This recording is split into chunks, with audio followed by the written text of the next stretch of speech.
face of the cell phone, and he's out of control. And I think he's called a friend to come get him, and he's trying to get away. So obviously we have a battery, we have a robbery by sudden snatching, we have criminal mischiefs, and we have a disturbance. This is not unusual. The outcome last night was unusual. So we went to Yoel Santel's residence. He was living there with his sister. The reason he was living there with his sister was out of the generosity of her heart, because he was just released from the Florida State Prison on May the 6th of this year.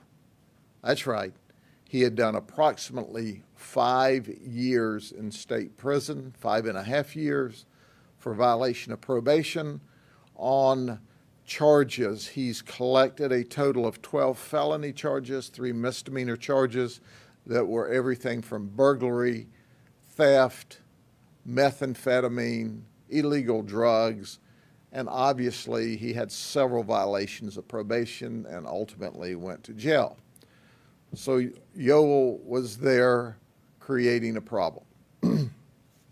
When deputies arrived, they began a dialogue with him, and he was obviously out of control, had anger management issues. The deputies that were there are extremely experienced. The deputy that was talking with him, Sarah Taylor, has 10 years of experience. The Sergeant Josh Anderson has 15 years of experience. And the lieutenant that was on scene has 20 years of experience. So now we have, 40, 30, 45 years of law enforcement experience dealing with this person. All 3 of them are crisis intervention trained, CIT trained. So we have very experienced deputies that are trying to communicate with him. And during this communication, he would not show his right hand. He kind of stood in the door frame of the house, and this communication went on for 47 minutes. For 47 minutes, they tried to reason with him. They tried to de-escalate.